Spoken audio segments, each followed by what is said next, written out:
Selamat siang dan salam sejahtera bagi kita semua. Puji syukur kita panjatkan kehadirat Tuhan Yang Maha Esa, karena dengan perkenannya, kita dapat hadir kembali secara virtual pada acara webinar CPA Days 2020 di hari kedua, yang akan diisi para narasumber dan panelis yang seru dan menarik. Kami juga informasikan kembali, CPA Days 2020 merupakan kegiatan tahunan Institut Akuntan Publik Indonesia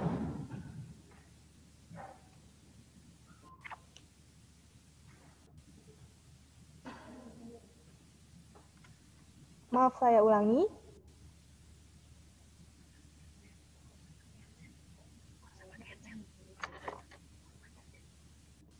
Kami juga informasikan kembali, CPA Days 2020 merupakan kegiatan tahunan Institut Akuntan Publik Indonesia yang sudah memasuki tahun ketiga. Acara ini bekerja sama dengan Universitas Multimedia Nusantara dan didukung oleh Pusat Pembinaan Profesi Keuangan, Kementerian Keuangan, dengan mengusung tema Jadi Luar Biasa, serta disponsori oleh Institute of Chartered Accountant in England and Wales atau ICAEW, Perum Percetakan Uang Republik Indonesia atau PERRI, Certified Practicing Accountant Australia atau CPA Australia, Association of Chartered Certified Accountants atau ACCA, Kantor Akuntan Publik Kanaka Puradireja Soehartono, Member of Lexia International, Kantor Akuntan Publik Roni Budianto, CPA, Kantor Akuntan Publik Kosasi Nurdiaman Mulyadi Cahyo dan rekan dari Kroe Indonesia,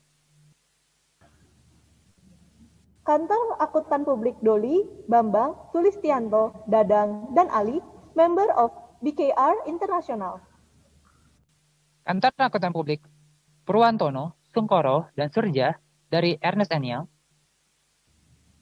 Kantor Akuntan Publik Johan Malonda, Mustika, dan rekan, Member of Baker Tilly International.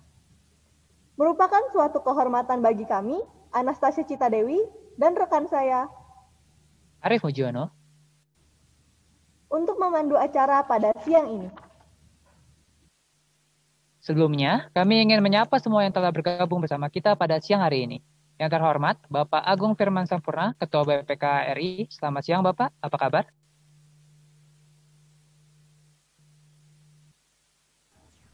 Selamat siang, baik. Baik, terima kasih Pak.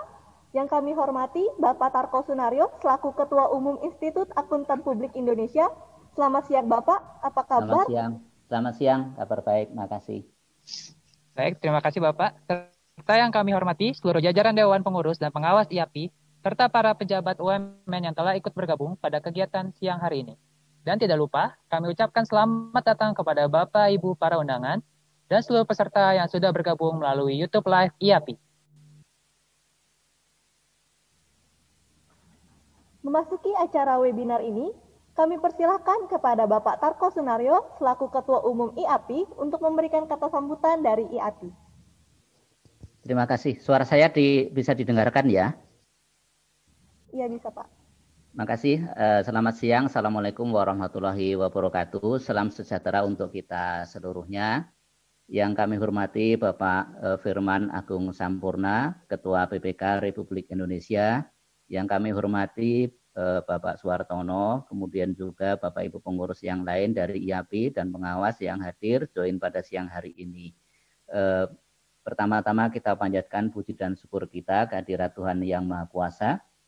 Hari ini kita kedatangan narasumber yang saya kira sangat tidak asing lagi bagi kita seluruhnya. Yang kami hormati adalah Bapak Dr. Agung Firman Sampurna, Ketua Badan Pemeriksa Keuangan Republik Indonesia. Terima kasih Pak Agung telah berkenan join di acara kami.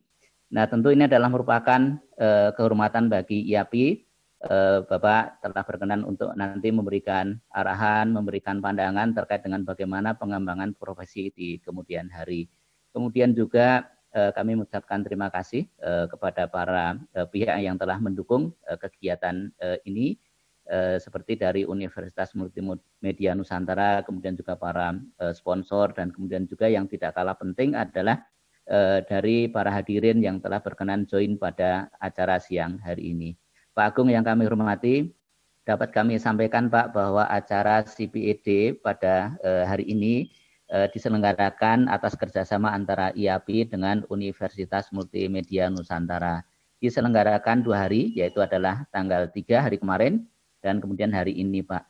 Nah, acara ini sebenarnya sudah dimulai sejak beberapa waktu yang lalu, Pak. Jadi ini adalah rangkaian yang cukup panjang dari berbagai kegiatan, perlombaan yang melibatkan para mahasiswa dari sekitar 93 perguruan tinggi, Pak, di seluruh Indonesia.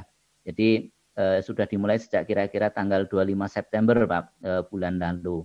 Nah, kemudian pada hari kemarin itu juga sudah dilakukan semacam babak final, Pak Suartono, betul ya? Nah, terkait dengan perlombaan akuntansi yang diikuti oleh berbagai tim dari perguruan tinggi tersebut. Nah, tahun ini adalah penyelenggaraan yang ketiga, Pak. Tahun sebelumnya itu diselenggarakan di Jogja, kerjasama antara IAPI dengan Universitas Gadjah Mada. Terus kemudian yang pertama 2 tahun yang lalu diselenggarakan bekerjasama dengan Universitas Indonesia. Nah, memang kita sengaja Pak menyelenggarakan kegiatan ini dengan menggandeng perguruan tinggi adalah dalam rangka untuk mendorong dan juga sekaligus merealisasikan misi kami Pak dalam rangka untuk mendekatkan antara profesi dengan dunia pendidikan. Jadi kami berharap dengan kegiatan seperti ini nanti akan terjadi yang namanya link and match antara lulusan perguruan tinggi dengan kebutuhan di profesi. Saya kira kegiatan ini juga sangat relevan dengan Badan Pemeriksa Keuangan karena saya yakin setiap tahun juga melakukan proses rekrutmen yang nanti kemudian akan dididik menjadi auditor-auditor atau pemeriksa di lingkungan Badan Pemeriksa Keuangan Republik Indonesia. Nah, tentu dengan penyelenggaraan kegiatan seperti ini, harapan kami nanti teman-teman mahasiswa, kemudian juga bagi Bapak Ibu dosen yang mengampu berbagai macam mata kuliah di jurusan akuntansi, juga akan kemudian nanti semakin aware, semakin dekat dengan apa dan dinamika yang terjadi di profesi ini. Karena saya yakin apa yang kemudian terjadi di profesi akuntan publik ini juga inline dengan kemudian kebutuhan-kebutuhan di Badan Pemeriksa Keuangan Republik Indonesia itu sendiri. Nah, oleh karena itu kami mengundang Pak Agung dan juga kemudian juga Bapak Ibu sekalian dari BPK untuk join di dalam kesempatan ini karena memang ini yang kemudian kami tujukan supaya kemudian nanti teman-teman mahasiswa, teman-teman di dunia pendidikan ini lebih dekat dengan bagaimana dinamika dan perkembangan dari profesi ini. Dapat kami sampaikan Pak Agung bahwa hari kemarin IAPI di dalam rangkaian dari CPED ini juga menyelenggarakan seminar. Kemarin dihadiri oleh pembicara dari IFAC, Bapak. Jadi yang hadir itu adalah Deputi Direktur yang membidangi terkait dengan standar auditing internasional. Jadi dari Deputi Direktur standar setternya International Auditing Assurance Standard Board kemarin memberikan insight bagaimana perkembangan terkait dengan AISA ya, status di IFAC sendiri seperti apa progresnya dan perkembangannya. Kemudian juga pembicara yang lain dari regulator Kementerian Keuangan dan kemudian juga dari IAPI. Hari sebelumnya kemarin hari Senin yang lalu sebagai rangkaian juga acara CPED ini IAPI bekerjasama dengan ASEAN ASEAN Monitoring Committee di Indonesia menyelenggarakan juga acara webinar dengan topik sukses bersama ASEAN CPA karena CPA Indonesia yang diterbitkan oleh IAPI ini juga eligible untuk mendapatkan designation ASEAN CPA. Nah, kemarin kita menyelenggarakan kegiatan tersebut dengan narasumber dari beberapa profesional termasuk dari Pusat Pembinaan Profesi Keuangan dengan peserta kurang lebih sekitar 1.000 orang.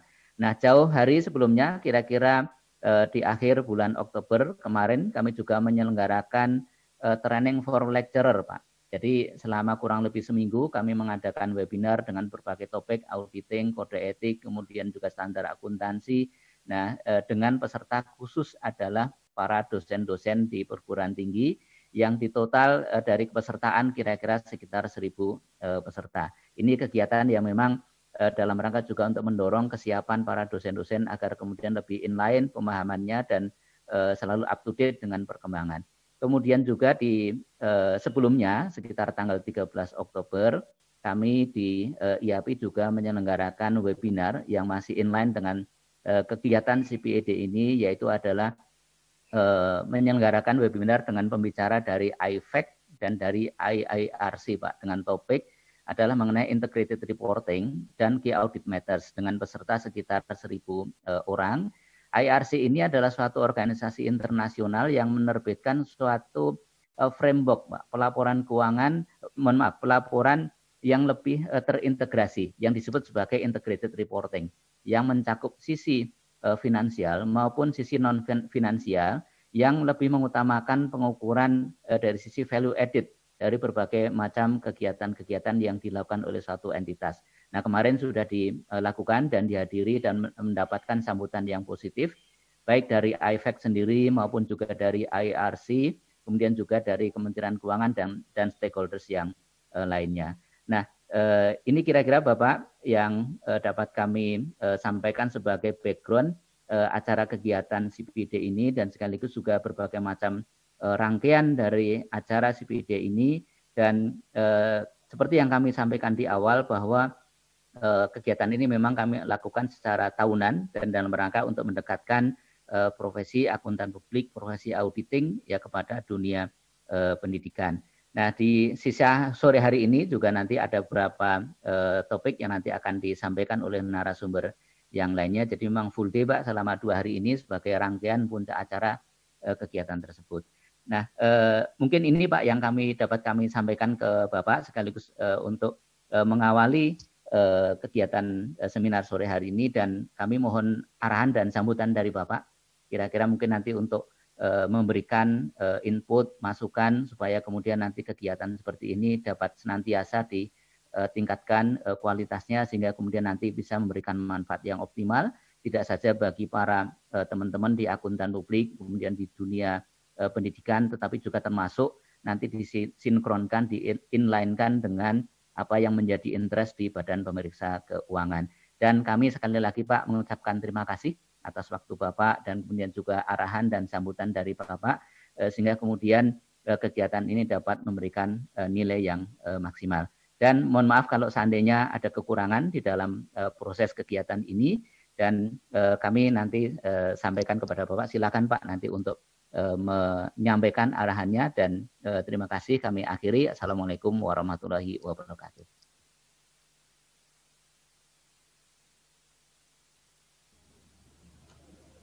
Baik, terima kasih atas sambutannya Bapak Tarko. Selanjutnya, kita akan bersama-sama mendengarkan ceramah keprofesian oleh Bapak Dr. Agung Firman Sampurna, SE, MSI, CSFA, selaku Ketua BPK RI dengan tema Akuntan Publik dan Sinergi dalam Membangun Ekonomi dan Keuangan Negara. Kepada Bapak Agung, dengan hormat kami persilahkan. Baik, terima kasih. Assalamualaikum warahmatullahi wabarakatuh. Selamat siang, salam sehat dan sejahtera untuk kita semua. Yang saya hormati dan banggakan sahabat saya, Ketua Umum Ikatan Akuntan Publik Indonesia, Bapak Tarko Sunario MBA CPA, segenap Dewan Pengurus IAPI yang pada kesempatan ini hadir secara virtual, Sivitas Akademika Universitas Multimedia Nusantara, para akademisi, akuntan profesional, mahasiswa akuntansi di seluruh Indonesia, serta peserta webinar CPA Days 2020. Pertama-tama, marilah kita tidak henti-hentinya memanjatkan puji dan syukur kehadirat Allah Subhanahu wa Ta'ala, Tuhan yang Maha Kuasa, yang dengan perkenan rahmat dan karunia-Nya, kita semua hari ini masih diberikan usia, kesehatan, dan kesempatan, khususnya kesehatan ya. Karena semakin kita sadari bahwa kesehatan ini merupakan anugerah yang luar biasa. Dengan kesehatan ini, maka kita hari ini dapat hadir di acara ceramah keprofesian sebagai rangkaian dari keseluruhan program CPA Days 2020. Perkenankan kami atas nama pimpinan Badan Pemeriksa Keuangan Republik Indonesia menyambut baik dan mengapresiasi kegiatan yang diselenggarakan oleh Institut Akuntan Publik Indonesia bekerja sama dengan Universitas Multimedia Nusantara dan didukung oleh Pusat Pembinaan Profesi Keuangan dengan mengangkat tema Jadi Luar Biasa. Ya. Setidaknya ada 3 hal penting yang kami kira menjadikan kegiatan dan tema yang dipilih sangat relevan dan urgent bagi kita semua. Yang pertama adalah kegiatan ini merupakan kesempatan yang sangat baik dalam memberikan pemahaman dan fondasi yang kokoh bagi para mahasiswa akuntansi sebagai generasi penerus profesi akuntan. Sejak dini, mereka harus mulai menanamkan dan membangun nilai-nilai sebagai trusted professional agar tetap survive dan kompetitif, serta mampu menciptakan nilai tambah dan manfaat bagi kemajuan profesi akuntan publik dan berkontribusi dalam mengatasi permasalahan dan tantangan profesi, ekonomi, dan keuangan yang selalu muncul sepanjang perjalanan sejarah bangsa dan negara. Kedua, kegiatan dengan tema Jadi Luar Biasa tidak hanya berhenti pada acara kompetisi, kami harapkan, tetapi penjaringan bakat dan dialog sebagai rangkaian program CPA Days 2020. Kami harapkan kegiatan ini harus menjadi bagian dari wake up call profesi akuntan dan seluruh pemangku kepentingan terhadap kontribusinya kepada transparansi dan akuntabilitas tata kelola keuangan dan perekonomian nasional, baik dalam konteks sektor privat maupun sektor publik, termasuk pemerintahan. Di tengah-tengah situasi krisis kesehatan akibat pandemi COVID-19 dan dampaknya terhadap kondisi ekonomi dan secara sosial, secara nasional dan global, kita semua dituntut untuk menjadi insan profesional yang luar biasa dengan melakukan hal-hal yang luar biasa.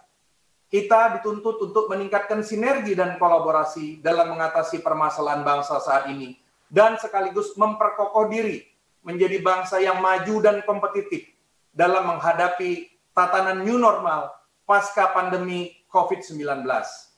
Ketiga, seluruh rangkaian kegiatan CPA Days ini sejalan dengan tagline BPK, Accountability for All, atau akuntabilitas untuk semua, yang mendorong agar akuntabilitas tidak semata dilekatkan sebagai karakter yang seakan membebani pengelola keuangan negara atau pengelola keuangan pada umumnya. Akuntabilitas atau komitmen dan kemampuan untuk melakukan segala sesuatunya dengan cara-cara yang dapat dipertanggungjawabkan harus menjadi budaya dan nilai-nilai yang hidup dalam setiap lapisan masyarakat dalam arti luas. Dalam konteks sivitas akademika, maka akuntabilitas memiliki makna yang lebih dalam. Sivitas akademika bukan saja berkewajiban untuk menerapkan tridharma perguruan tinggi, pendidikan, pengajaran, penelitian, dan pengabdian pada masyarakat, tetapi juga menjadi agents of change, bahkan menjadi standard of moral values bagi suatu negara. Oleh karena itu, dalam kesempatan yang baik ini, perkenankan kami menyampaikan, berbagi. Jadi bukan memberikan pengarahan, Mas Tarko, tetapi sekedar berbagi beberapa hal yang diharapkan dapat menjadi referensi bagi sivitas akademika Universitas Multimedia Nusantara, mahasiswa akuntansi dan profesi akuntan publik dalam melihat peran, tantangan, dan peluang profesi akuntan publik, termasuk dalam pemeriksaan keuangan negara. Ketua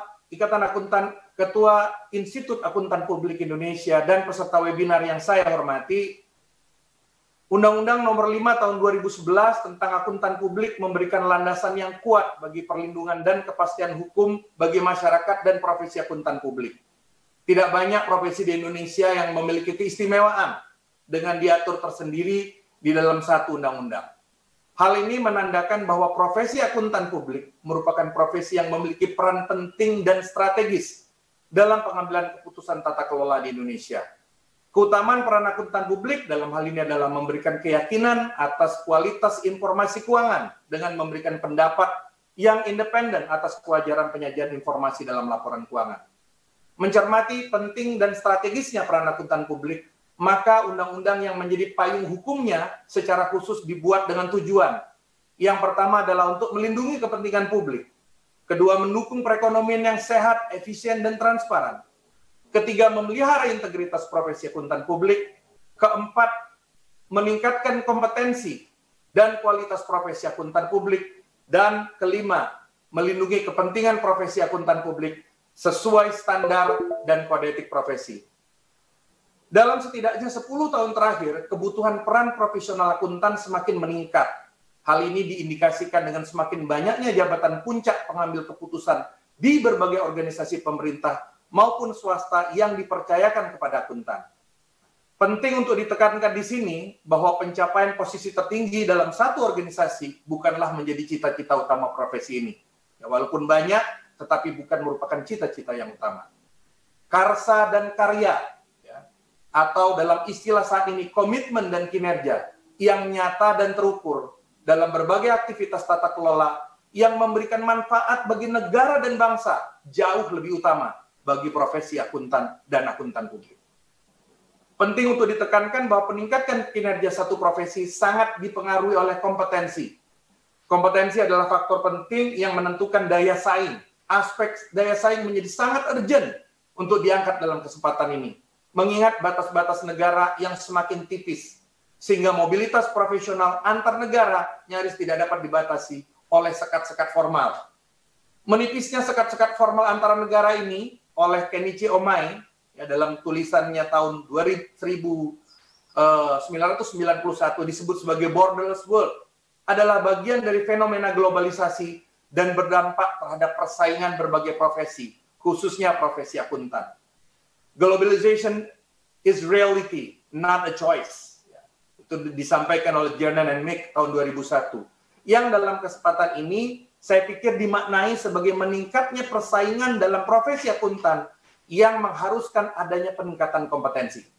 Kompetensi dipengaruhi oleh kapasitas lembaga pendidikan dan lembaga yang secara khusus berperan dalam pembinaan dan pengembangan profesi. Gambaran ini memperlihatkan betapa pentingnya pendidikan serta pembinaan dan pengembangan profesi untuk memperkuat kompetensi profesional para calon akuntan dan akuntan publik di Indonesia. Data nasional pada tahun 2020 menurut Pusat Pembinaan Profesi Kementerian Keuangan menunjukkan bahwa jumlah akuntan beregister sebanyak 22.039 orang. Akuntan publik sebanyak 1.435 orang. Dan akuntan berpraktik sebanyak 754 orang. Hampir semua akuntan publik sebanyak 1.429 orang tergabung menjadi anggota IAPI dari keseluruhan anggota IAPI sebanyak 4.377 orang. Ketua IAPI, para peserta webinar yang saya hormati, seiring dengan perang dan ekspektasi terhadap profesi akuntan publik yang semakin meningkat dan tantangan yang membentang di depan, maka peran akuntan publik sebagai trusted professional harus terus ditanamkan sejak dini pada para mahasiswa akuntansi dan dipelihara sepanjang karir profesi akuntan publik, akuntan dan akuntan publik. Peran sebagai trusted professional semakin menemukan relevansinya di tengah kepribadian kita atas kasus-kasus keuangan yang terjadi dan tantangan ke depan dalam membawa Indonesia maju menuju tatanan new normal dan globalisasi profesi akuntan publik. Khususnya semenjak Masyarakat Ekonomi ASEAN atau MEA dimulai pada tahun 2015.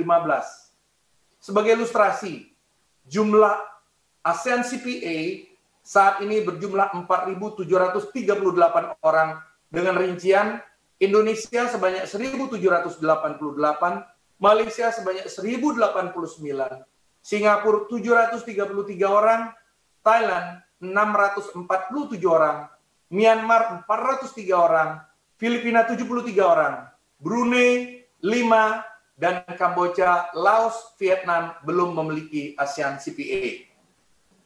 Nasihat proklamator kita Bung Hatta sangat relevan kita renungkan dalam membangun profesi yang kita percaya ini. Bung Hatta mengatakan kurang cerdas dapat diperbaiki dengan belajar, kurang cakap dapat dihilangkan dengan pengalaman, namun tidak jujur akan sulit diperbaiki. Dari nasihat Bung Hatta ini terdapat 3 elemen mendasar yang dapat kita jadikan lesson learned, yaitu kecerdasan, kecakapan, dan kejujuran. Kecerdasan dan kecakapan membentuk kompetensi, sedangkan kejujuran mewakili etika dan integritas. Bung Hatta menegaskan bahwa kekurangan kompetensi bisa diperbaiki dengan pembelajaran dan pengalaman, akan tetapi cacat etika sangat sulit diperbaiki. Ini yang harus kita tanamkan betul. Cacat etika sangat susah diperbaiki. Reputasi yang baik harus terus dibangun dengan kepercayaan dan etika dalam menjalaninya. It takes many good deeds to build a good reputation, and only one bad, one to lose it straight away, kata Benjamin Franklin. Akuntan perlu mengingat bahwa kepercayaan publik ibarat ruh atau nyawa bagi satu profesi. Hilang kepercayaan publik, maka profesi tersebut akan mati. Satu produk tanpa ada satupun yang tersedia membeli, sama dengan satu produk tanpa ada satupun yang bersedia membeli. Kepercayaan publik atas profesi ini harus dijaga dengan mempraktikkan nilai-nilai moral dan etika yang baik. Setiap profesi, apapun jenisnya, harus dilakukan dengan berlandaskan pada kepercayaan dan dilaksanakan dengan penuh tanggung jawab. Apabila profesi tersebut berkaitan dengan pelayanan publik, maka orang yang menjalankan profesi tersebut harus memberikan satu pelayanan profesional yang terpercaya dan maksimal terhadap masyarakat. Hal tersebut harus didukung dengan keahlian, keterampilan, dan pengetahuan yang memadai, disertai dengan perilaku etis yang sesuai dengan kode etik profesi. Sikap etis ini yang harus menjadi prinsip hidup dan dimiliki oleh setiap profesional dalam bekerja. Isu mengenai etika akuntan berkembang seiring dengan terjadinya beberapa pelanggaran yang dilakukan oleh akuntan internal entitas maupun akuntan publik. Salah satu contoh pelanggaran etika oleh akuntan publik adalah pemberian opini wajar tanpa pengecualian untuk laporan keuangan yang tidak memiliki kualifikasi tertentu menurut standar. Sementara pelanggaran etika oleh akuntan internal dapat berupa perekayaan data akuntansi untuk menunjukkan kinerja keuangan perusahaan atau entitas agar tampak lebih baik dari yang sebenarnya. Ketua IAPI serta para peserta webinar yang saya hormati, dalam menjalankan kegiatan profesi, akuntan publik harus menjadikan etika sebagai salah satu unsur utama profesi. Akuntan publik memiliki tanggung jawab untuk bertindak sesuai dengan kepentingan publik. Para akuntan publik harus memiliki kode etik profesi akuntan publik yang mengatur prinsip dasar etika yang terdiri dari integritas, objektivitas, kompetensi, dan kehati-hatian profesional, kerahasiaan, dan perilaku profesional. Nilai-nilai tersebut tidak jauh berbeda dengan nilai-nilai dasar organisasi dan kode etik pemeriksaan keuangan negara yang dimiliki oleh kami, oleh Badan Pemeriksa Keuangan, yaitu integritas, independensi, dan profesionalisme. Integritas mensyaratkan untuk bersikap lugas dan jujur dalam semua hubungan profesional dan bisnis. Integritas merupakan kualitas yang melandasi kepercayaan publik. Para akuntan profesional diharapkan mampu menjadi garda terdepan dalam integritas pelaporan keuangan dan penyediaan informasi keuangan yang andal kepada masyarakat luas. Hubungan antara integritas dan etika begitu erat. Integritas menyiratkan perlakuan yang adil dan kejujuran. Integritas merupakan mutu, sifat atau keadaan yang menunjukkan kesatuan yang utuh, memiliki sifat jujur, kerja keras, serta kompetensi yang memadai. Objektivitas menunjukkan sikap tidak mengkompromikan pertimbangan profesional atau bisnis karena adanya bias, benturan kepentingan atau pengaruh yang tidak semestinya dari pihak lain. Akuntan publik mempunyai peran terutama dalam peningkatan kualitas dan kredibilitas informasi keuangan atau laporan keuangan satu entitas. Dalam hal ini, akuntan publik mengemban kepercayaan masyarakat untuk memberi opini atas laporan keuangan satu entitas. Dengan demikian, tanggung jawab akuntan publik terletak pada opini atau penyataan pendapatnya atas laporan atau informasi keuangan satu entitas. Kompetensi dan kehati-hatian profesional mengandung arti bahwa akuntan publik harus mencapai dan mempertahankan pengetahuan dan keahlian profesional pada level yang disyaratkan untuk memastikan bahwa klien atau organisasi tempatnya bekerja memperoleh jasa profesional yang kompeten, berdasarkan standar profesional dan standar teknis terkini, serta ketentuan peraturan perundang-undangan yang berlaku, dan bertindak sungguh-sungguh dan sesuai dengan standar profesional dan standar etis, dan standar teknis yang berlaku. Profesional dapat dimaknai sebagai kemampuan, keahlian, dan komitmen profesi dalam menjalankan tugas disertai prinsip kehati-hatian, due professional care, ketelitian, dan kecermatan, serta berpedoman pada standar atau ketentuan peraturan undang-undangan. Dengan demikian ada 3 hal pokok yang harus dimiliki dalam diri setiap profesional, yaitu yang pertama adalah skill, yang artinya orang tersebut harus benar-benar ahli di bidangnya. 2, knowledge, artinya orang tersebut dapat menguasai ilmu dan memiliki wawasan yang berkaitan dengan bidangnya. Skill dan knowledge dapat semakin berkembang seiring dengan banyaknya pengalaman seorang profesional. Dan ketiga, attitude yang artinya seorang profesional bukan hanya cerdas, namun juga harus memiliki etika yang diterapkan dalam bidangnya. Dalam konteks profesi akuntan publik, terdapat berbagai isu strategis dan tantangan yang harus dihadapi. Profesionalisme telah menjadi isu yang krusial untuk profesi akuntan, karena dapat menggambarkan kinerja dari akuntan tersebut. Profesional dapat dicerminkan melalui setidaknya 5 dimensi, yaitu pengabdian pada profesi, kewajiban sosial, kemandirian, keyakinan terhadap profesi, dan hubungan dengan rekan profesi. Terkait dengan kompetensi, mahasiswa sebagai tunas muda penerus profesi akuntan sangat diharapkan memiliki kemampuan akademis dan teknis, hard skill, dan kemampuan interpersonal atau soft skill. Memperluas wawasan terkait akuntansi dan mulai mengikuti serta memahami perkembangan teknologi dan digitalisasi dapat mendukung hard skill para mahasiswa. Mampu berkomunikasi dengan baik, memiliki kemampuan problem solving, serta kreatif dan inovatif merupakan beberapa contoh soft skills yang harus dimiliki mahasiswa agar dapat beradaptasi di dunia kerja pada era digital pada saat ini. Selanjutnya, prinsip dasar kerahasiaan mengatur bahwa akuntan publik harus mematuhi prinsip kerahasiaan informasi yang diperoleh dari hasil hubungan profesional dan bisnis. Prinsip kerahasiaan merupakan bentuk perlindungan kepentingan publik karena memfasilitasi aliran informasi yang bebas dari klien atau organisasi tempatnya bekerja kepada akuntan dengan pemahaman bahwa informasi tersebut tidak akan diungkapkan kepada pihak ketiga. Akuntan harus terus mematuhi prinsip kerahasiaan bahkan setelah berakhirnya hubungan antara akuntan dan klien atau organisasi tempatnya bekerja. Ketika berganti pekerjaan atau memperoleh klien baru, akuntan berhak menggunakan pengalaman sebelumnya, tetapi tidak diperkenankan menggunakan atau mengungkap informasi rahasia yang diperoleh atau diterima sebagai hasil dari hubungan profesional atau bisnis. Yang terakhir adalah perilaku profesional yang mengandung arti bahwa akuntan publik harus mematuhi peraturan perundang-undangan yang berlaku dan menghindari perilaku apapun yang diketahui atau mendiskreditkan profesi. Akuntan publik tidak boleh terlibat dalam bisnis, pekerjaan, atau aktivitas apapun yang diketahui merusak mungkin merusak integritas, objektivitas, atau reputasi, baik dari profesi dan hasilnya tidak sesuai dengan prinsip dasar etika. Kepercayaan atau trusted menjadi fondasi utama dari profesi akuntan publik. Ketika timbul satu kasus keuangan yang disebabkan oleh tidak ditegakkannya kode etik profesi akuntan publik, maka kepercayaan publik terhadap akuntan perlahan mulai goyah.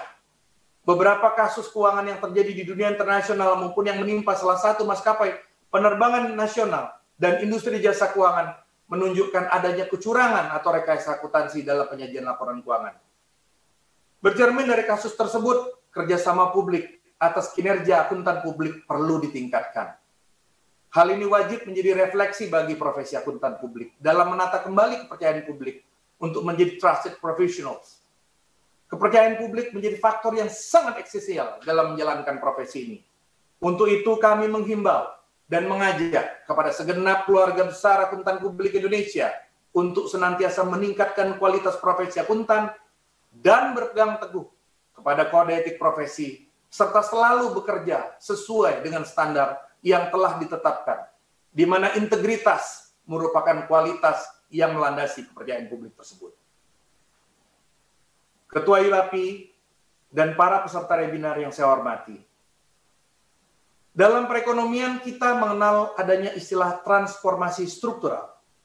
Transformasi struktural merupakan realokasi aktivitas ekonomi dari aktivitas atau sektor yang produktivitasnya rendah menuju aktivitas atau sektor yang produktivitasnya tinggi. Transformasi struktural ditandai dengan peranan sektor primer atau agraris dalam satu negara yang akan semakin menurun, sedangkan peranan sektor industri akan semakin meningkat.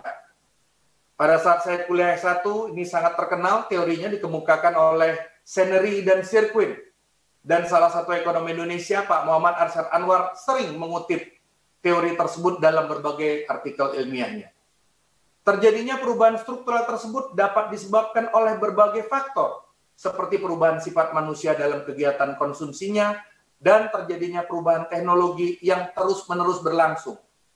Semakin tinggi pendapatan masyarakat, semakin sedikit proporsi pendapatan yang digunakan untuk membeli bahan pokok, sehingga proporsi pendapatan untuk membeli produk industri dan jasa semakin besar. Kemajuan teknologi akan meningkatkan produktivitas kegiatan-kegiatan ekonomi, yang selanjutnya akan memperluas pasar dan kegiatan perdagangan. Ya.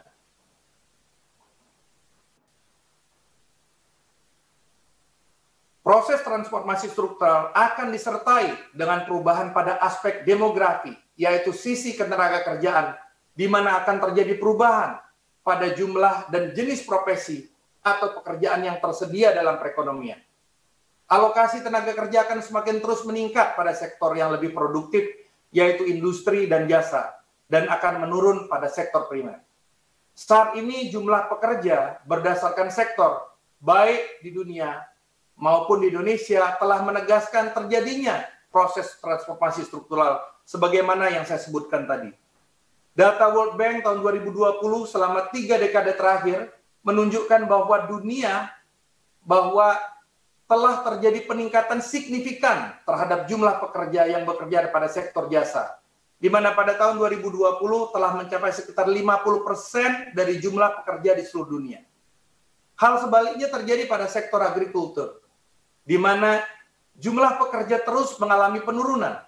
Pada sektor industri, jumlah pekerja relatif stabil, mengalami sedikit peningkatan meskipun meningkat secara perlahan.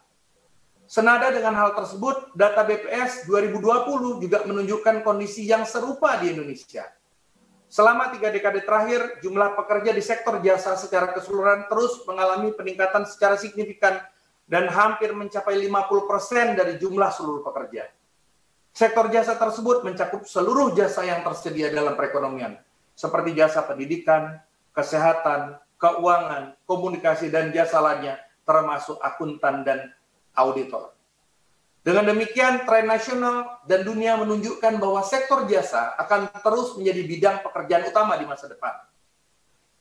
Saat ini kita memasuki era revolusi 4.0 yang ditandai dengan kemunculan superkomputer, ya, smart robot, kendaraan tanpa pengemudi, cloud computing, big data, genetik, rekayasa genetik, dan pengembangan neuroteknologi.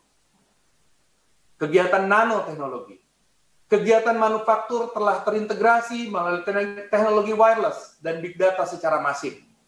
Disrupsi teknologi hadir begitu cepat dan pesat sehingga memberi ancaman bagi industri-industri raksasa. Di era yang baru ini perusahaan tidak perlu besar, namun perusahaan tersebut harus menjadi lincah dan tangkas, agile, ya, dalam memanfaatkan teknologi dan informasi.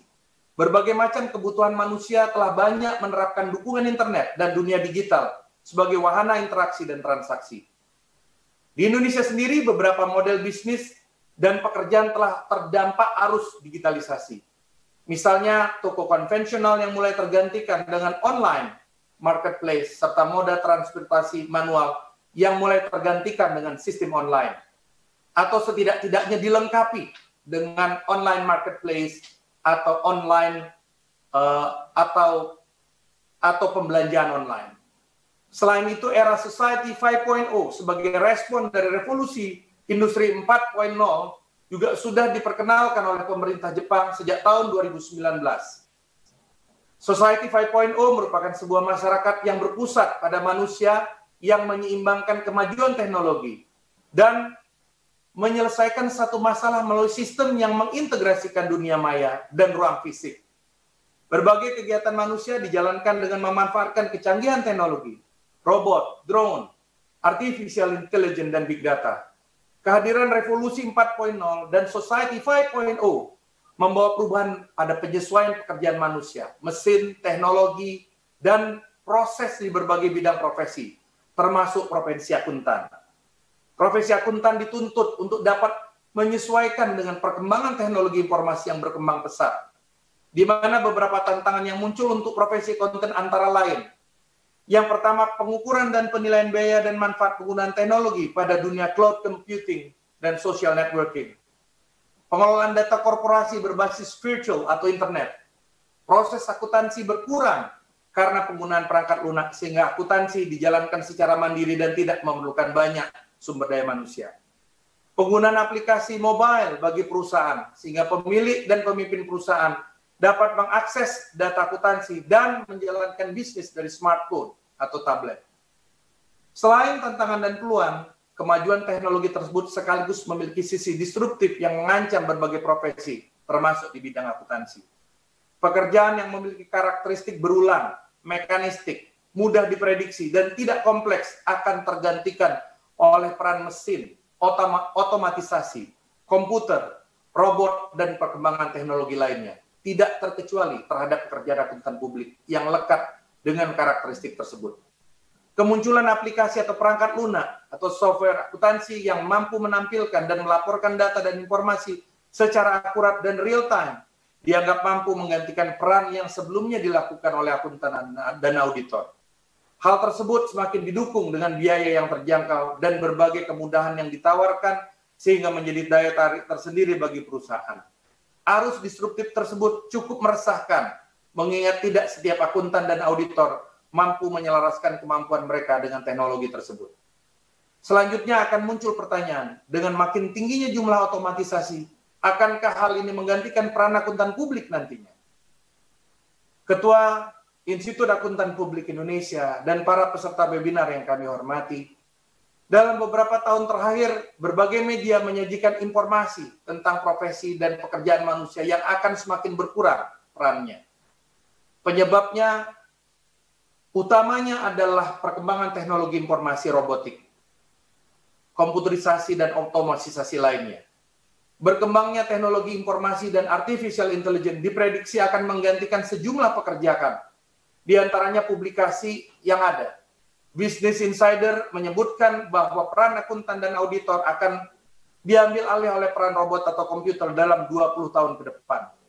Apakah perkiraan tersebut benar? Secara instan banyak pihak yang membenarkan publikasi tersebut karena memang sebagian besar peran akuntan telah digantikan oleh teknologi informasi, artificial intelligence, dan otomatisasi lainnya. Namun sebagian yang lain tidak serta-merta membenarkan publikasi tersebut. Sebagai contoh, Barclays menyatakan jobs are changed but not disappearing. Pernyataan ini bermakna bahwa perubahan yang terjadi dalam profesi dan banyaknya pekerjaan clerical ke pekerjaan yang sifatnya lebih memerlukan kebijakan dan yang lebih strategis di dalam profesi akuntan itu sendiri. Kedepan akan terjadi pergeseran peran akuntan yang sebelumnya lebih banyak bersifat clerical menjadi pekerjaan yang sifatnya lebih memerlukan pertimbangan profesional atau professional judgment, diskresi, inovasi, kreasi, dan yang lebih strategis. Pekerjaan yang bersifat clerical dapat dilakukan oleh peran otomatisasi. Hasil survei bertajuk Future Job Surveys yang dilakukan oleh World Economic Forum setidaknya menjadi bukti yang mengkonfirmasi terjadinya transformasi dalam pasar tenaga kerja tersebut. Survei tersebut menunjukkan bahwa pada tahun 2018, 16% dari jumlah pekerja telah menggeluti profesi atau peran baru, the new roles, yaitu profesi yang sebelumnya tidak ada dan diproyeksikan pada tahun 2022. Presentasinya akan meningkat menjadi 27% atau terdapat pertumbuhan positif sebesar 11%. Profesi baru tersebut tumbuh terutama pada sektor jasa seperti data analysis scientist, software and applications developers, dan e-commerce serta social media specialist yang pada dasarnya merupakan peran-peran yang muncul seiring dengan perkembangan teknologi. Di sisi lain, survei tersebut juga menunjukkan adanya profesi-profesi lain yang sudah ada sebelumnya, yang perannya akan semakin menurun dan dikategorikan sebagai redundant role. Redundant role merupakan profesi yang bagian pekerjaannya memiliki kerentanan terhadap kemajuan teknologi dan proses otomatisasi. Pangsa kerja profesi tersebut atau redundant role adalah sekitar 31% di tahun 2018 dan diproyeksikan turun menjadi 21% di tahun 2022 atau terdapat pertumbuhan negatif sebesar 10%. Redundant role terutama pada pekerjaan yang bersifat clerical seperti kasir and ticket clerks, postal service clerks, dan data entry clerks.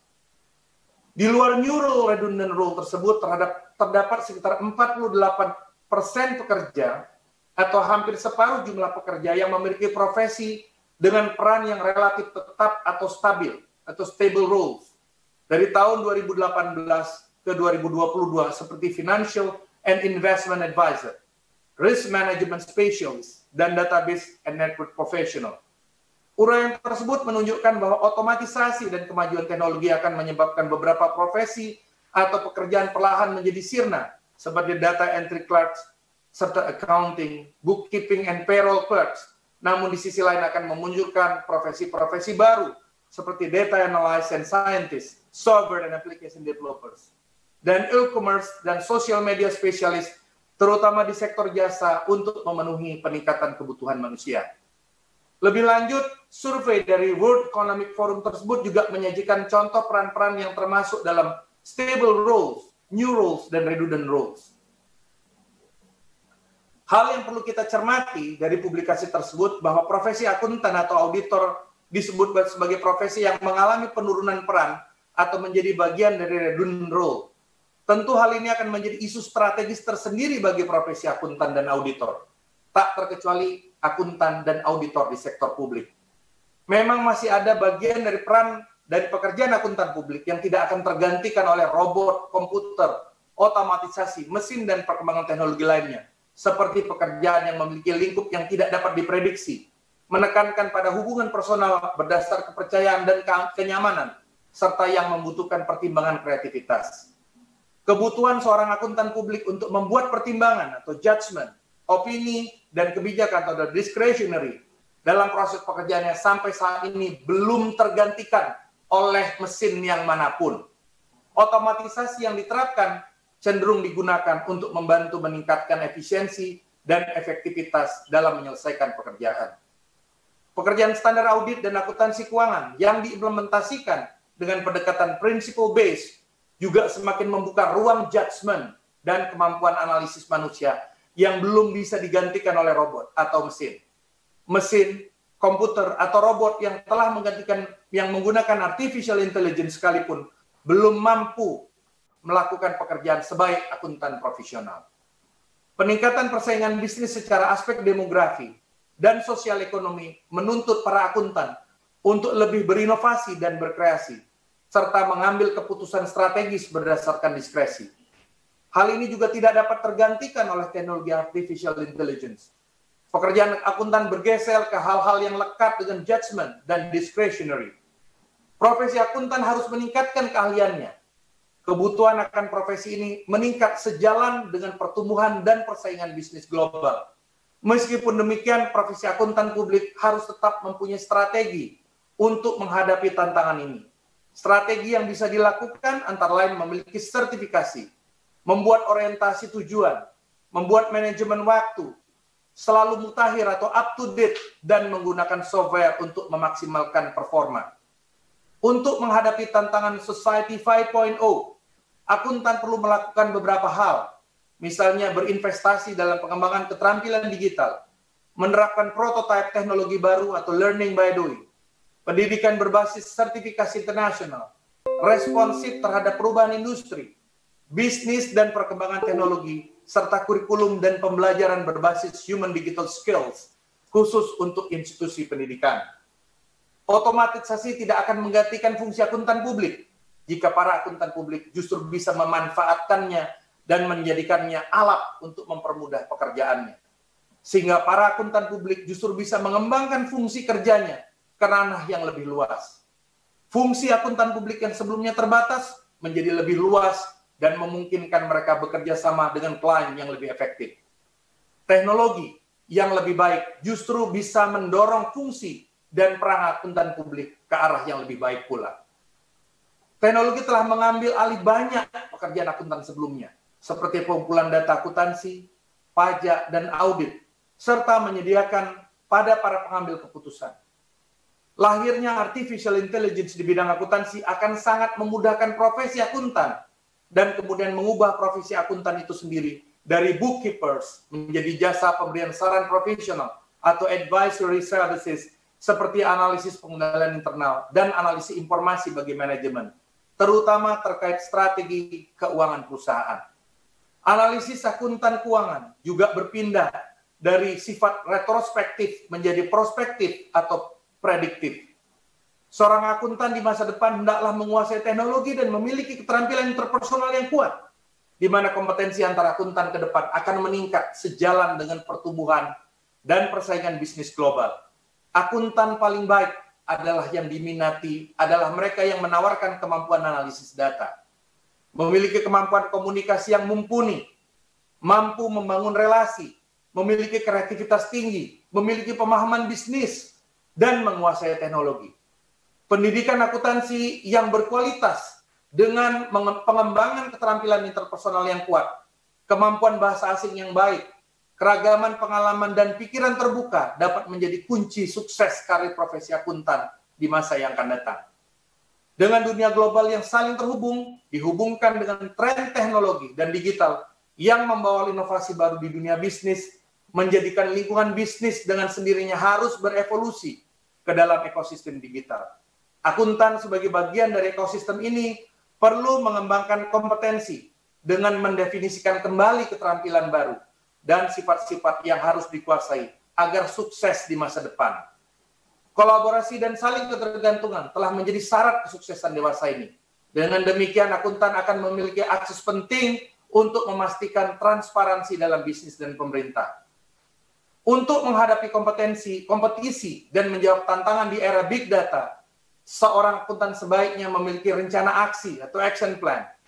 Tidak hanya berperan sebagai pengguna, namun juga sebagai manajer, perencana, penyedia jaminan, dan evaluator sistem informasi. Selain itu, akuntan juga harus mampu memberikan dukungan manajemen, memberikan pelatihan, mengimplementasikan pengendalian internal dan manajemen risiko, serta mendeteksi kecurangan dan meningkatkan akuntabilitas. Ketua Institut Akuntan Publik Indonesia dan seluruh peserta webinar yang kami banggakan.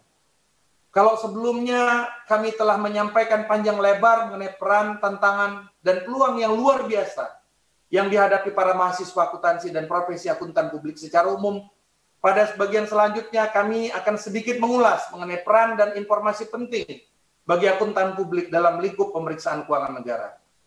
Seiring dengan semakin meningkatnya peran BPK melakukan fungsi oversight, menuju fungsi insight dan foresight ke depan, BPK terus berupaya untuk memberikan value and benefit bagi seluruh warga negara sesuai dengan prinsip 12 Perkumpulan Lembaga Internasional BPK Sedunia atau Intosai.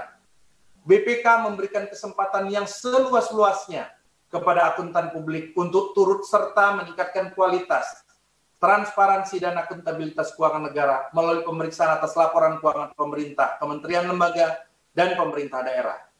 Akuntan publik perlu mengenal habitus pemeriksaan keuangan negara dengan menguasai kerangka regulasi, pengelolaan, dan tanggung jawab keuangan negara, serta pemeriksaannya. Saat kita berbicara tentang pemeriksaan keuangan negara, tidak bisa tidak kita akan berbicara tentang paket 3 Undang-Undang Keuangan Negara, yaitu Undang-Undang Nomor 17 Tahun 2003 tentang Keuangan Negara, Undang-Undang Nomor 1 Tahun 2004 tentang Pembendaharaan Negara, dan Undang-Undang Nomor 15 Tahun 2004 tentang Pemeriksaan Pengelolaan dan Tanggung Jawab Keuangan Negara. Untuk mempertanggungjawabkan keuangan negara, Undang-Undang Keuangan Negara dan Undang-Undang Perbendaharaan Negara mengamanatkan penyusunan standar akuntansi pemerintah yang digunakan pemerintah untuk menyusun dan menyajikan laporan keuangan. Selambat-lambatnya tahun 2008, pemerintah harus sudah melakukan pengakuan dan pengukuran pendapatan dan belanja berbasis akrual. Satu cita-cita besar yang akhirnya terwujud setelah terbitnya Peraturan Pemerintah 71/2010 tentang standar akuntansi pemerintah dan masih menyisakan satu PR terbesar sampai saat ini, yaitu terkait penerapan basis akrual terhadap pendapatan dan belanja negara. Sebelumnya, Komite Standar Akuntansi Pemerintah atau KSAP menyusun SAP melalui Peraturan Pemerintah Nomor 24 Tahun 2005 yang menggunakan basis kas menuju akrual atau cash toward accrual, bukan langsung berbasis akrual, yang dipandang menjadi strategi yang dilakukan pemerintah untuk melakukan transisional terhadap akuntansi pemerintah di Indonesia. Strategi manajemen perubahan atau change management yang diterapkan pemerintahan untuk bertahap mengubah sistem single entry yang berbasis kas menjadi double entry, basis kas menuju akrual, hingga kini menggunakan basis akrual pada tahun 2010 perlu diapresiasi. Perubahan bertahap ini dipilih agar terdapat kesiapan yang memadai sumber daya seperti sumber daya manusia dan sistem informasi akuntansi, di mana perkembangan SAP belum usai hanya dengan terbitnya PP 71 2010. Seiring dengan makin bervariasinya transaksi di sektor pemerintah dan juga arah konvergensi International Public Sector Accounting Standards atau IPSAS menuju International Financial Reporting Standards, maka SAP akan terus berubah, disempurnakan dengan melengkapi atau merevisi pernyataan standar akuntansi pemerintah melalui proses baku penyusunan atau due process yang profesional. Langkah-langkah strategis yang harus dilakukan adalah untuk mengembangkan akuntansi pemerintah, antara lain dengan memperkuat dunia pendidikan tinggi akuntansi dengan kurikulum dan silabus akuntansi pemerintah yang disesuaikan dengan perkembangan peraturan yang berlaku. Tersedia peluang dan karir yang luas bagi lulusan sarjana akuntansi, bagi lulusan akuntansi, bagi para sarjana akuntansi yang berminat meniti karir di lembaga pemerintahan. Hal ini harus dilihat sebagai peluang oleh para penyelenggara pendidikan tinggi dan para sarjana akuntansi untuk memupuk kemampuan akuntansi pemerintahannya sejak di bangku kuliah. Selain mengatur pengelolaan dan pertanggungjawaban keuangan negara, paket 3 undang-undang di bidang keuangan negara juga mengatur tentang pemeriksaan keuangan negara. Dalam hal tersebut, BPK diberikan amanat undang-undang untuk melakukan pemeriksaan keuangan, pemeriksaan kinerja, dan pemeriksaan dengan tujuan tertentu terhadap pengelolaan dan tanggung jawab keuangan negara yang dilakukan kepada pemerintah pusat, yang dilakukan oleh pemerintah pusat, pemerintah daerah, dan lembaga lainnya, seperti Bank Indonesia, BUMN, Bank Layanan Umum, Badan Layanan Umum atau BLU, badan usaha milik negara, dan lembaga lain atau badan lain yang mengelola keuangan negara. Sebagai lembaga pemeriksa keuangan negara yang bebas dan mandiri, BPK memiliki kode etik dan standar pemeriksaan yang harus dipatuhi oleh seluruh pemeriksa keuangan negara sebagaimana diamanatkan pada pasal 29, pasal 31 Undang-Undang BPK. Yang semua itu dicantumkan di dalam. Dan tidak hanya itu, standar pemeriksaan BPK juga ada, yaitu yang kami sebut dengan standar pemeriksaan keuangan negara yang diterbitkan melalui peraturan BPK nomor 1 tahun 2017. SPKN ini dikembangkan dalam satu kerangka pernyataan profesional mengikuti Intosai Framework on Professional Pronouncement atau IPP. Kode etik berakhir diterbitkannya melalui peraturan BPK nomor 4 tahun 2018. Sehubungan dengan pandemi COVID-19 yang saat ini terjadi, BPK menyadari bahwa tidak ada satu negara pun termasuk Indonesia yang siap dalam menghadapi krisis kesehatan dan dampaknya sangat luas terhadap aspek sosial, ekonomi, dan keuangan. Pada saat terjadi pandemi, BPK sedang melakukan pemeriksaan atas laporan keuangan pemerintah pusat dan daerah. Dan kami merespons secara cepat dengan melakukan penyesuaian kerja melalui komunikasi yang intens dengan pemerintah dan lembaga perwakilan untuk kelancaran pemeriksaan, antara lain dengan mengantisipasi resiko ketersediaan data dan penyelesaian pemeriksaan. BPK melakukan prosedur pengujian alternatif untuk memperoleh bukti pemeriksaan yang relevan dan memadai dengan tetap mematuhi SPKN. Namun demikian, dalam kondisi normal, di mana pemeriksa laporan keuangan salah satu dilakukan uji fisik langsung, maka dalam kondisi pandemi COVID-19, di mana diterapkan pembatasan sosial berskala besar, BPK memanfaatkan teknologi informasi seperti penggunaan aplikasi video konferensi sebagai pengganti wawancara tatap muka, serta alat pesawat nirawak, drone, dan Google Map Labs untuk pengganti uji fisik secara langsung. Dalam merespon penanganan pandemi COVID-19, oleh pemerintah, BPK telah menyusun strategi pemeriksaan jangka pendek sejak awal COVID sampai dengan akhir Desember 2020. Pada semester pertama, BPK melaksanakan fungsi insight melalui kajian atas pengelolaan keuangan negara dalam sistem keuangan negara dengan mengidentifikasi berbagai risiko, antara lain risiko strategis, risiko operasional, risiko kecurangan dan integritas, risiko keuangan dan risiko hukum, serta mitigasi atas risiko tersebut. BPK memberi masukan kepada pemerintah, parlemen, dan pemangku kepentingan lainnya. Pada semester kedua saat ini, BPK sedang melakukan pemeriksaan atas pengelolaan dan tanggung jawab keuangan negara dalam penanganan pandemi COVID-19 yang kami sebut sebagai risk-based comprehensive audit dengan tujuan menilai efektivitas. Dalam hal ini adalah kecepatan dan ketepatan, transparansi, akuntabilitas, dan kepatuhan dalam kondisi darurat. Disebut risk-based comprehensive audit dengan pertimbangan yang pertama menekankan pada berbagai jenis resiko yang ada dan cenderung meningkat pada setiap kejadian krisis dan mitigasinya sebagai pertimbangan dalam menentukan area dan prosedur audit agar efektif dan efisien. Kemudian kedua, meliputi gabungan tujuan dari ketiga jenis pemeriksaan, yaitu pemeriksaan keuangan, kinerja, dan pemeriksaan dengan tujuan tertentu berupa kepatuhan terhadap ketentuan perundang-undangan yang ditetapkan dalam masa pandemi COVID-19, dan tiga, mengidentifikasi luasan auditable areas atau audit universe dan pengelolaan keuangan negara dalam penanganan pandemi COVID-19 sebagai dasar dalam menentukan cakupan atau pemeriksaan yang akan dipilih dan yang dipilih berdasarkan risk universe. Hadirin peserta webinar yang kami hormati, kesempatan dan peran akuntan publik dalam pemeriksaan keuangan negara terbuka luas. Keikutsertaan akuntan publik dalam pemeriksaan keuangan negara yang sudah dilakukan sampai dengan saat ini, kami kategorikan menjadi dua kelompok. Yang pertama adalah akuntan publik yang melakukan pemeriksaan untuk dan atas nama BPK, dan yang kedua adalah pemeriksaan keuangan negara oleh akuntan publik berdasarkan ketentuan undang-undang.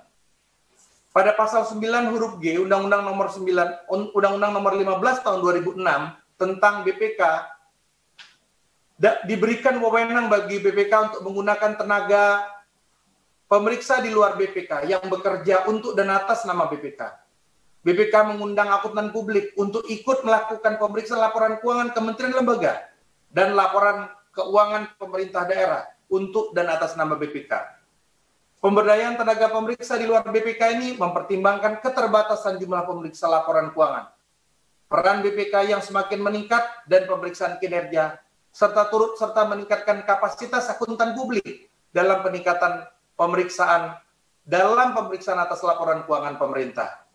Dalam kurun waktu 2016-2020, penggunaan akuntan publik dalam pemeriksaan untuk dan atas nama BPK menunjukkan tren peningkatan, di mana di 2021 direncanakan jumlah entitas yang akan diperiksa oleh BPK, setidaknya yang diperiksa oleh kantor akuntan publik meningkat menjadi 47 entitas.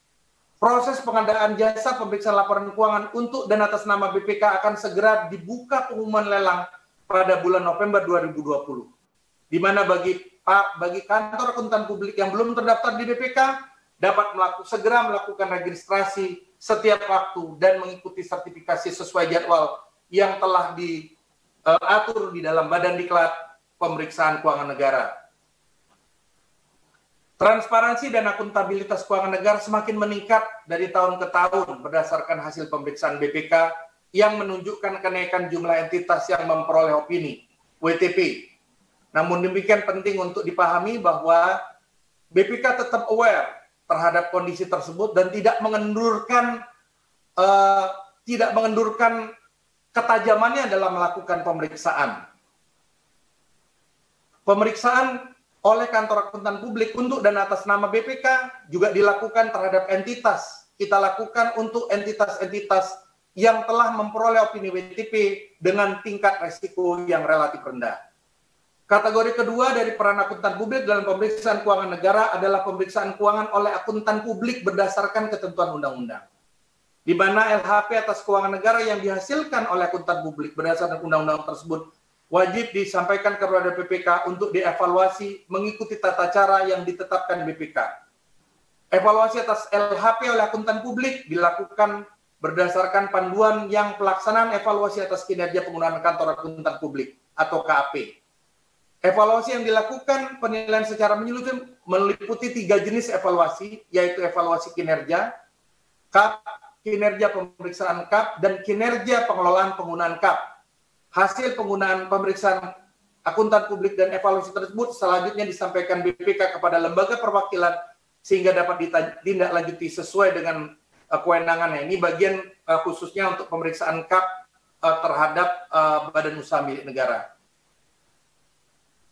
Sebagai laporan hasil pemeriksaan, laporan hasil pemeriksaan yang diterbitkan oleh akuntan publik yang memeriksa BUMN hanya berupa opini atas laporan keuangan, tanpa disertai oleh laporan yang terkait dengan temuan audit.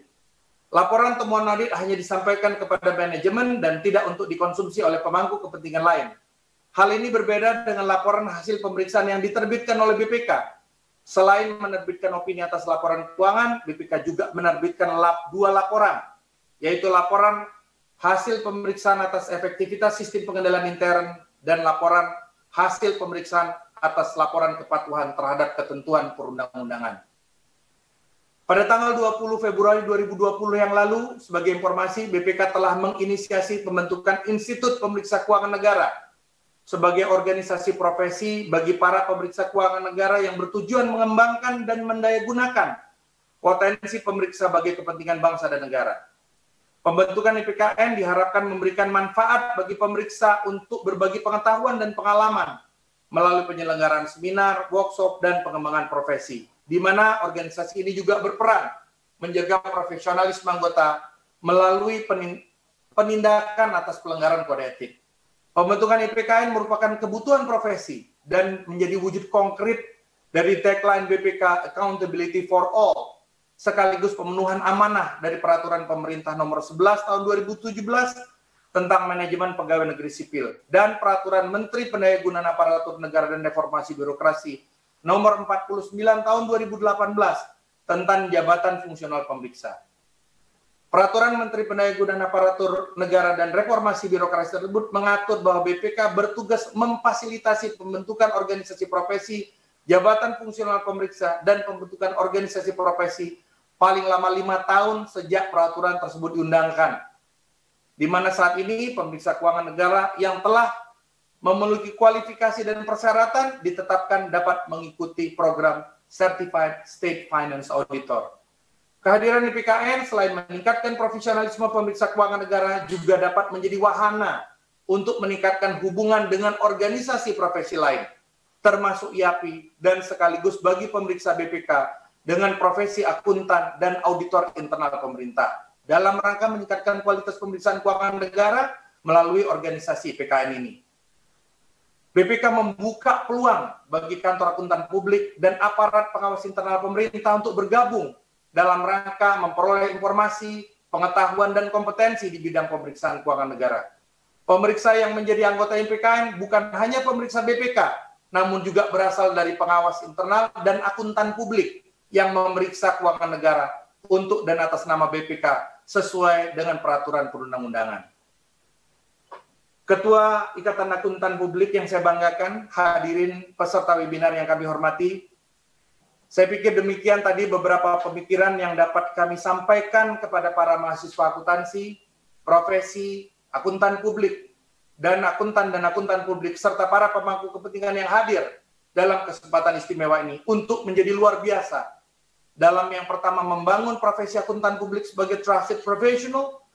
Kedua, menghadapi tantangan dan meraih kesempatan yang luas dalam pengambilan keputusan perekonomian Indonesia melalui peningkatan kualitas dan kredibilitas informasi dan laporan keuangan, dan ketiga, turut mengambil bagian penting dalam pemeriksa keuangan negara. Apabila sinergi dan kolaborasi antara BPK, akuntan publik, dan lembaga pendidikan tinggi yang mendidik dan menghasilkan akuntan dapat menjadi keniscayaan, maka sebagaimana potongan lirik The Power of the Dream yang disampaikan, yang dinyanyikan oleh Celine Dion, disampaikan, maka akan ada situasi. There is nothing ordinary in the living of each day. There is a special part every one of us will play. Di mana di hari-hari ke depan akan menjadi hari yang tidak biasa. Menjadi hari yang luar biasa. Karena setiap kita, setiap akuntan akan memiliki peran istimewa dalam mengisi tata kelola negara ini. Dalam kesempatan ini kami ucapkan selamat atas terselenggaranya CPA Day 2020. Semoga pemegang CPA Indonesia terus mengedepankan integritas dan etika, sehingga dapat mempertanggungjawabkan kompetensi dan kualitas sebagai seorang trusted profesional di bidang audit, akuntansi, dan keuangan. Untuk tata kelola keuangan yang lebih baik, untuk Indonesia yang lebih baik. Billahi taufiq wal hidayah. Assalamualaikum warahmatullahi wabarakatuh. Waalaikumsalam warahmatullahi wabarakatuh. Makasih, Pak. Sama-sama. Ya, terima kasih Bapak atas penyampaian ceramah keprofesiannya. Dan tanpa mengurangi rasa hormat kami, apabila Bapak Agung ada agenda yang lain, kami persilahkan untuk melanjutkan agenda tersebut dan diperbolehkan meninggalkan acara siang hari ini. Terima kasih semuanya. Terima kasih Pak, terima kasih. Luar biasa Pak, terima kasih. Baik, kami informasikan kembali bahwa kami juga membagikan door prize bagi para peserta di YouTube dengan cara membuat Instastory yang menarik. Tag IG IAPI Official, serta tak lupa subscribe dan klik tombol like pada channel ini.